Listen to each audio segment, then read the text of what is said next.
Hello student, कैसे हैं आप सब। आई होप आप लोग ठीक ठाक होंगे और अपनी पढ़ाई को कंटिन्यू कर रहे होंगे। मैंने आपको अपनी पिछली कक्षाओं में कार्बोहाइड्रेट पढ़ाया था, ठीक है। हम लोगों ने क्या क्या पढ़ा था, तो मैंने आपको कार्बोहाइड्रेट की संरचना पढ़ा दी थी, टाइप पढ़ा दिया था, ठीक है, और उनका मेटाबॉलिज्म पढ़ा दिया था कि उसका मेटाबॉलिज्म कैसे होता है तथा इसी सीरीज में हम आपके सामने कुछ क्वेश्चन लेकर के आए हैं। आप इन क्वेश्चनों के माध्यम से अपने स्कोर को जांच सकते हो कि जितने भी अभी हमने जो है कार्बोहाइड्रेट के टॉपिक को कवर किया है, जितनी भी क्लासेस मेरी हुई हैं, उन क्लासेस में जो कार्बोहाइड्रेट को मेरे द्वारा आपको पढ़ाया गया, वहाँ पर आप गलतियाँ कहाँ कर रहे हो। क्या सभी चीज़ें लर्न हो गई हैं या कुछ ऐसी भी चीज़ें हैं जो आपको लर्न नहीं हुई हैं।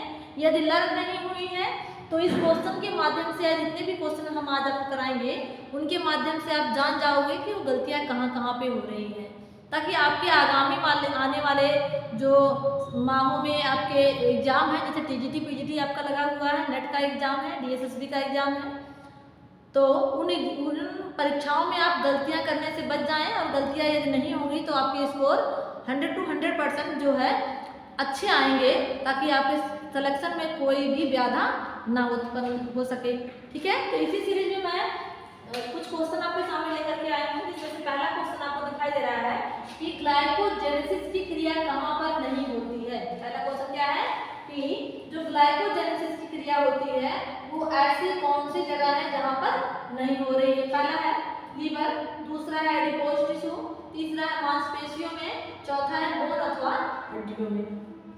तो सबसे पहले आपको जान लेना है कि ग्लाइकोजेनेसिस की क्रिया होती क्या है, ठीक है। ग्लाइकोजेनेसिस होता क्या है, तो मैंने आपको पिछली कक्षा में बताया था कि जो ग्लाइकोजेनेसिस होती है इस क्रिया में ग्लाइको क्या होता है, जो हमारा ग्लूकोज होता है उससे क्या बनता है, कहेंगे कि ग्लूकोज से ग्लाइकोजन की प्राप्ति होती है। क्या मिलता है, ग्लूकोज से ग्लाइकोजन मिलता है, ठीक। ग्लूकोज से क्या मिलेगा, तो कहेंगे ग्लूकोज से ग्लाइकोजन मिलता है। मैंने बताया था जो प्राप्त ग्लाइकोजन होता है वो हमारे बॉडी में जाकर के 3 जगह भंडारित होता है। पहला तो लीवर में भंडारित होगा, ठीक है, अतिरिक्त बच जाएगा तो जाकर के हमारे स्केलेटल मसल्स में होगा, ठीक है, और अगर उससे भी ज्यादा अतिरिक्त बचता है तो जाकर के हमारे एडिपोज टिश्यूओं में भंडारित हो जाता है, ठीक है। और भी अन्य जगहों पर होता है भंडारण, लेकिन जब बहुत ज्यादा होता है तब होता है। सामान्य परिस्थितियों में जो हमारा ग्लाइकोजन का भंडारण होता है वो कहाँ होता है, तो कहेंगे लीवर में होगा, मांसपेशियों में होगा, और अगर अतिरिक्त बचता है तो एडिपोज टिश्यूओं में होता है। हड्डियों में कभी भी ग्लाइकोजन का भंडारण नहीं होता है, ठीक है। तो ग्लाइकोजेनेसिस क्या है, तो कहेंगे ग्लूकोज से ग्लाइकोजन बनने की क्रिया, ठीक, ग्लाइकोजेनेसिस कहलाती है। तथा यह क्रिया कहाँ नहीं होती है, तो हड्डियों में नहीं होती, बल्कि लीवर, मांसपेशी और हमारे एडिपोज टिश्यूओं में यह क्रिया होती है, ठीक है। अगले क्वेश्चन पे चलते हैं। अगला क्वेश्चन है ग्लाइकोजीनोलिसिस की क्रिया में अंतिम उत्पाद क्या बनता है, ठीक है। तो अब सबसे पहले आपको जान लेना चाहिए ग्लाइकोजीनोलिसिस क्रिया होती क्या है, ठीक है। तो ग्लाइकोजीनोलिसिस जो क्रिया होती है, ग्लाइकोजीनोलिसिस में क्या होता है, ग्लाइकोजन से ग्लूकोज मिलता है। क्या मिलेगा, तो कहेंगे ग्लाइकोजन से ग्लूकोज की जो प्राप्ति होती है उस क्रिया को क्या कहा जाता है, कहेंगे उस क्रिया को ग्लाइकोजीनोलिसिस कहा जाता है, ठीक। यानी जो भंडारित ग्लाइकोजन हमारे लीवर में है, हमारे स्केलेटल मसल्स में है और हमारे एडिपोज टिश्यू में है, वो आवश्यकता पड़ने पर टूट करके जब ऊर्जा देने का कार्य करना प्रारंभ कर दे तो उस क्रिया को क्या कहा जाता है, ग्लाइकोजीनोलिसिस कहा जाता है, ठीक है। तो ग्लाइकोजीनोलिसिस क्रिया में जो बनने वाला लास्ट प्रोडक्ट होता है वो ग्लूकोज होता है, ठीक है, ग्लूकोज होगा। अभी मैंने आप देख रहे होंगे तीसरा जो ऑप्शन मैंने लिखा है वो पाइरुवेट है, ठीक है। पाइरुवेट आपको पता होना चाहिए कि ग्लाइकोजीनोलिसिस में पाइरुवेट की प्राप्ति नहीं होती है। जो पाइरुवेट की प्राप्ति होती है वो कब होगी, जब हम कहेंगे ग्लाइकोलिसिस की प्रक्रिया होगी, अर्थात जब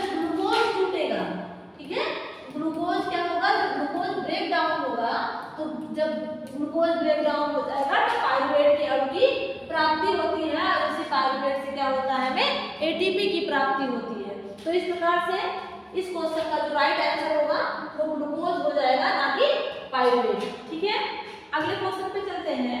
अगला जो हमारा क्वेश्चन है वो लिखा है सरलता से पचनीय स्टार्च का स्वरूप नहीं है, अर्थात ऐसा कौन सा स्टार्च का स्वरूप है, ऐसा कौन सा स्टार्च का रूप है जो सरलता से नहीं पचता, अर्थात वह जटिल स्वरूप में होता है। तो मैंने आपको बताया था जो स्टार्च होते हैं वो क्या है, पहली बात तो वो 3 कैटेगरी में डिवाइड है। ठीक है, कितने प्रकार का होता है, तो हमने आपको बताया था जो हमारा स्टार्च होता है वो 3 कैटेगरी में होता है या 3 प्रकार से पाया जा सकता है। पहले को हम एसडीएस कहते हैं, दूसरे को हम आरडीएस कहते हैं, और तीसरे को हम आरएस कहते हैं। एसडीएस क्या होता है, स्लोली डाइजेस्टेबल स्टार्च, अर्थात ऐसे स्टार्च जिनका पाचन धीरे धीरे हो। ठीक है, ऐसे स्टार्च को क्या कहा जा रहा है, स्लोली डाइजेस्टेबल स्टार्च कहा जा रहा है। अगला जो प्रकार है आरडीएस, अर्थात रैपिडली डाइजेस्टेबल स्टार्च, जिनका पाचन हमारे शरीर में जाने के उपरांत अति तीव्र गति से हो। तथा अगला बचता है आरएस, अर्थात रेजिस्टेंट स्टार्च, अर्थात ऐसे स्टार्च का पाचन नहीं होता बल्कि इनका बलियात में जाकर के किण्वन होता है। ठीक है, तो क्वेश्चन पे आते हैं। क्वेश्चन लिखा है सरलता से पचनीय स्टार्च का कौन सा स्वरूप नहीं है, नहीं कह रहा है, ठीक नहीं है, अर्थात जो एसडीएस है ये सरलता से नहीं पचता, अर्थात स्लोली पचता है। अभी आप यहाँ भ्रमित हो जाएंगे कि मैम आरएस क्यों नहीं होगा, तो आरएस का पाचन ही नहीं होता, इनका क्या होता है, फर्मेंटेशन होता है, किण्वन होता है। ठीक है, फर्मेंटेशन होता है, इसीलिए यहाँ पर आरएस क्या है, गलत ऑप्शन है, जबकि यह जो है वो सही ऑप्शन है, क्योंकि पूछा गया है पचनी सरलता से पचनीय स्टार्च का स्वरूप नहीं, अर्थात जो स्टार्च है वो सरलता से नहीं पचता है परंतु पचता अवश्य है। ठीक है, अगले क्वेश्चन पे हम चलते हैं। अगला क्वेश्चन हमारा है शॉर्ट चेन फैटी एसिड का निर्माण कहाँ होता है। ठीक, शॉर्ट चेन फैटी एसिड का निर्माण कहाँ होता है, तो मैंने अपनी कक्षा में आपको पढ़ाया था, अपनी पिछली कक्षाओं में, कि जो हमारे आरएस होते हैं, अर्थात जो हमारे रेजिस्टेंट स्टार्च होते हैं। ठीक है, रेजिस्टेंट जो हमारे स्टार्च होते हैं वो क्या करेंगे, जब हमारी बड़ी आंत में जाते हैं, कहाँ पर, बड़ी आंत में जाएंगे तो इनका क्या हो जाता है, हमारे बड़ी आंत के बैक्टीरिया के द्वारा या बड़ी आंत में जो गुड बैक्टीरिया होते हैं इनका फर्मेंटेशन कर डालते हैं। ठीक है, जिनको हम गट माइक्रोफ्लोरा कहते हैं उनके द्वारा क्या हो जाता है, इनका फर्मेंटेशन कर दिया जाता है, और उनके फर्मेंटेशन के फलस्वरूप किसका निर्माण होता है, शॉर्ट चेन फैटी एसिड का निर्माण होता है। और ये शॉर्ट चेन फैटी एसिड जो होता है हमारे ब्रेन फंक्शन के लिए अति आवश्यक माना जाता है। ठीक है, तो शॉर्ट चेन फैटी एसिड का निर्माण कहाँ पर होगा, तो इस प्रकार से इसका बी ऑप्शन राइट है। ठीक, अर्थात बड़ी आंत में इसका निर्माण होता है। अगला है सेलुलोज का कार्य कौन सा नहीं है। ठीक है, क्वेश्चन कह रहा है कि कौन सा ऐसा कार्य है जो सेलुलोज का नहीं है। पहला है कोलेस्ट्रॉल को सामान्य रखना, दूसरा है कब्ज को दूर करना, तीसरा है मोटापे को कम करना, चौथा है सेलुलोज। तो आपको हम बता दें जो हमारा सेलुलोज होता है, सेलुलोज क्या है पहले जान लेते हैं। तो सेलुलोज क्या है बेटा, सेलुलोज एक प्रकार का पॉलीसेकेराइड है। ठीक है, क्या है, पॉलीसेकेराइड है। ये करता क्या है, तो ये जो पॉलीसेकेराइड होता है ये हमारे शरीर में जाकर के जो हमारा एलडीएल होता है, जिसको हम बैड कोलेस्ट्रॉल का नाम देते हैं, वो क्या करता है, उसको जो है कम करने का काम करता है, उसको रिड्यूस करने का काम करता है। इसके साथ साथ क्या करता है, ये कब्ज को दूर भी करता है, तथा जो हमारे आंतों में अतिरिक्त वसा होती है उसको अपने साथ बांध करके मल मार्ग से बाहर निकाल देता है। अर्थात इस तरीके से हम कह देंगे कि हमारे मोटापे को दूर करने का कार्य भी कौन करता है, सेलुलोज करता है। ठीक है, तो इस क्वेश्चन का राइट ऑप्शन क्या हो जाएगा, सभी। अगला जो क्वेश्चन है वो कह रहा है कि एरोबिक कंडीशन में, यानी कि जब O2 की प्रेजेंस रहे, ठीक है, एरोबिक कंडीशन में ग्लूकोज से किस उत्पाद की प्राप्ति होती है। ध्यान रखिएगा, हमने आपको बताया था जब हमारे शरीर में एनर्जी बनती है तो 2 फेज में बनती है, एक तो एरोबिक होता है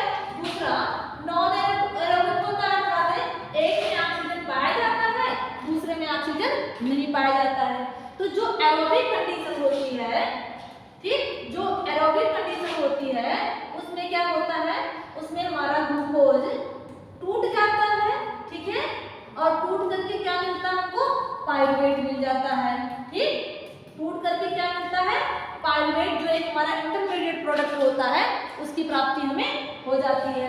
जब एनारोबिक कंडीशन होती है तो किसकी प्राप्ति होती है, तो कहेंगे एनारोबिक में हमें, एनारोबिक कंडीशन में क्या मिलता है, हमें लैक्टिक एसिड मिलता है, ठीक है, लैक्टिक एसिड की प्राप्ति होती है। जो ये लैक्टिक एसिड होता है वो क्या हो सकता है, मांसपेशियों में थकान का कारण बनता है, ठीक है, मांसपेशी थकान का कारण बनता है, ठीक। आगे बात करते हैं, हमने आपको बताया था कल कि लैक्टिक एसिड का विघटन जब ऊर्जा के लिए किया जाता है तो वो जो चलने वाली साइकिल होती है वो कोरी साइकिल कहलाती है, ठीक है, जबकि जो हमारा एरोबिक कंडीशन में मिला हुआ ग्लूकोज है जब वो पाइरुवेट में टूटता है तो यही टूट करके कहाँ चला जाएगा, क्रब साइकिल में, ठीक है, जिसको हम सिट्रिक एसिड साइकिल के नाम से जानते हैं, क्रब साइकिल में चला जाएगा और जाकर के हमें क्या देगा, ऊर्जा के अणुओं की प्राप्ति हमें हो जाएगी, ठीक है। तो इस प्रकार से जो हमारा ये वाला क्वेश्चन है इसका राइट आंसर होगा कि हमें क्या मिलता है, पाइरुवेट की प्राप्ति होती है। एरोबिक कंडीशन में किसकी प्राप्ति होगी, तो कहेंगे एरोबिक कंडीशन में हमें पाइरुवेट मिलता है, जबकि एनारोबिक कंडीशन में हमें लैक्टिक एसिड की प्राप्ति होती है, ठीक। अगले क्वेश्चन पे चलते हैं।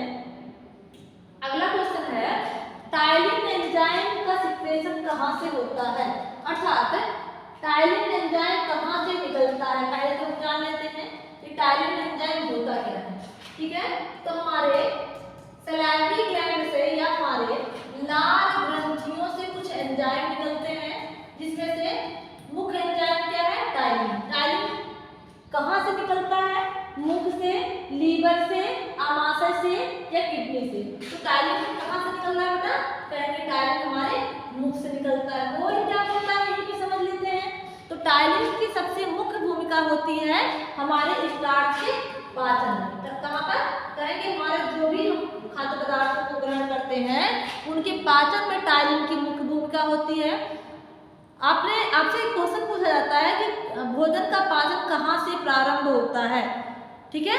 तो हमारे मुख में क्या होता है, टाइलिन नामक एंजाइम पाया जाता है, तथा जो हमारे दांत होते हैं, ठीक, दांत से हमारी यांत्रिक क्रियाएं, ठीक, कौन सी, तो कहेंगे दांत के द्वारा यांत्रिक क्रियाएं, जबकि टाइलिन एंजाइम के द्वारा रासायनिक क्रियाओं के संयोग से हमारे द्वारा ग्रहण किया गया भोजन हमारे छोटी आंत में जाकर के पच जाता है, ठीक है। तो टाइलिन एंजाइम कहाँ से निकला बेटा, कहेंगे टाइलिन एंजाइम हमारे मुख से निकला, ठीक। अगला क्वेश्चन क्या है, अगले क्वेश्चन पे चलते हैं। अगला क्वेश्चन कह रहा है कि कार्बोहाइड्रेट के अवशोषण को प्रभावित करने वाले कौन कौन से कारक है या कौन से ऐसे कारक होते हैं जिनके द्वारा हमारे द्वारा ग्रहण किया गया कार्बोहाइड्रेट क्या होता है, उसका अवशोषण प्रभावित हो रहा है, ठीक। पहला ऑप्शन है पेरिस्टाल्टिक मूवमेंट, ठीक, पेरिस्टाल्टिक मूवमेंट। दूसरा है मिश्रित भोजन,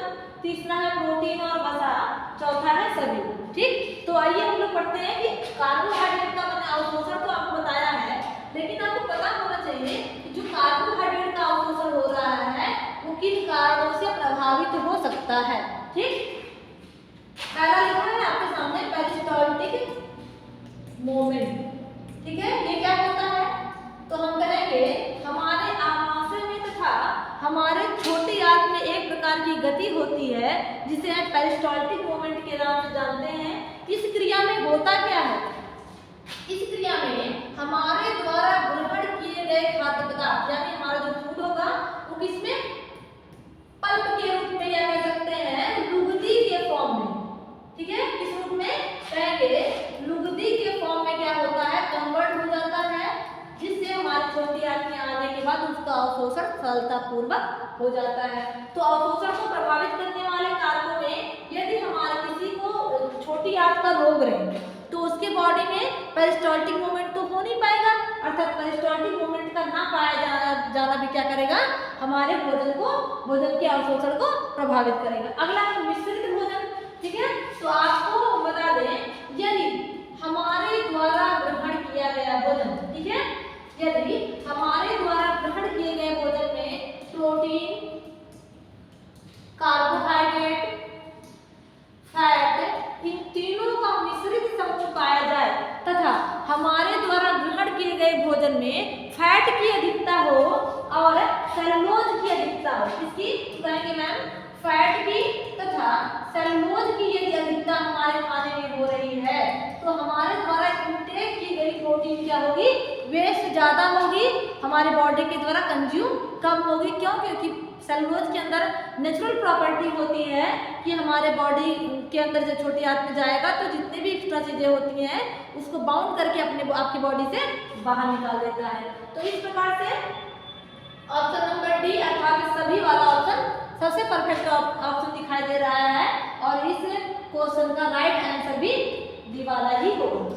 ठीक, आगे चलते हैं। लिखा है सिट्रिक एसिड चक्र का उदाहरण है, यानी कि सिट्रिक एसिड साइकिल जो चलती है जिसको हम कहते हैं क्रब साइकिल, ठीक, उसका उदाहरण क्या है, यानी कि ऐसा कौन सा एग्जाम्पल है जिसमें सिट्रिक एसिड साइकिल हो सकती है। ठीक है, पहला है एरोबिक कंडीशन, दूसरा है एनारोबिक कंडीशन, तीसरा है दोनों परिस्थितियों में, चौथा है इनमें से कोई नहीं। ठीक है, अभी मैंने आपको बताया है कि जो सिट्रिक एसिड साइकिल होती है जिसको हम क्रब साइकिल के नाम से जानते हैं वो हमेशा एरोबिक कंडीशन में होगी। कब होगी? कहेंगे हमेशा एरोबिक कंडीशन में ही होगी तथा एरोबिक कंडीशन में जब ये सिट्रिक एसिड हमारी होगी तो क्या होगा, ग्लूकोज का विखंडन हो जाएगा और ग्लूकोज से हमें पायरुविक एसिड की प्राप्ति हो जाएगी। ठीक है, क्या होगा?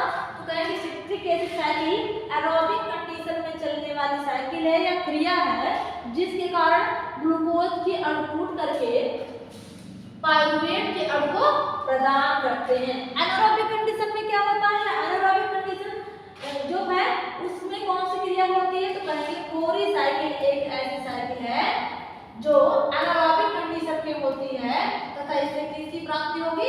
कहेंगे लैक्टिक एसिड की प्राप्ति होती है। तो इस प्रकार से सिट्रिक एसिड साइकिल का जो उदाहरण है सबसे जो परफेक्ट आंसर यहाँ पर होगा वो एरोबिक कंडीशन ही माना जाएगा। ठीक, अगले क्वेश्चन की तरफ बढ़ते हैं। अगला क्वेश्चन हमारा कह रहा है कि जो हमारा डेक्स्ट्रीन है, ठीक, डेक्स्ट्रीन है उसका स्वाद कैसा होता है? ठीक, डेक्स्ट्रीन का स्वाद कैसा होता है? ठीक, तो हमने आपको पढ़ाया था कि जब डेक्स्ट्रीन है क्या, पहले इसको जान लेते हैं। तो मैंने आपको बताया बेटा कि जो स्टार्च होता है, ठीक है, स्टार्च पर जब क्या करते हैं, ड्राई हीट देते हैं। ठीक, स्टार्च पर जब ड्राई हीट देते हैं तो डेक्टिनाइजेशन नाम की एक क्रिया होती है जिसके फलस्वरूप जो हमारा स्टार्च होता है, यानी कि जो हमारे भोजन का स्टार्च होगा वो डेक्स्ट्रीन में कन्वर्ट हो जाता है। ठीक है, किसमें कन्वर्ट हो जाएगा? कहेंगे डेक्स्ट्रीन में परिवर्तित हो जाता है। स्टार्च जो होता है वो सफेद रंग का होता है तथा अपचनीय होता है। ठीक, अपचनीय होता है, जबकि जो हमारा डेक्स्ट्रीन होता है वो भूरे रंग का होता है तथा कैसा होता है? पचनीय होता है। ठीक, तो आपको मैंने बताया था जब स्टार्च डेक्स्ट्रीन के फॉर्म में कन्वर्ट हो जाता है, अर्थात जब हम ड्राई हीट देंगे और डेक्स्टिनाइजेशन की क्रिया होगी तो जो डेक्स्ट्रीन होगा वो पचनीय हो जाएगा तथा मीठा स्वाद प्रोवाइड करना प्रारंभ कर देता है। इसका मैंने आपको उदाहरण बताया था कि डेक्स्ट्रीन का सबसे अच्छा उदाहरण होता है हमारे घर की प्रॉपर प्रयोग की जाने वाली रोटी, डबल रोटी तथा टोस्ट। ठीक है, डबल रोटी और टोस्ट, ये क्या है? डेक्स्ट्रीन का एक अच्छा खासा उदाहरण माना जाता है इनको। और ये जब हम इनको सूखा खाते हैं तो खाने के बाद इनका जो टेस्ट आता है वो कैसा होता है? मीठा होता है। ठीक है, ये हमारे द्वारा आपको प्रोवाइड किया गया कुछ प्रश्नों की श्रृंखला थी।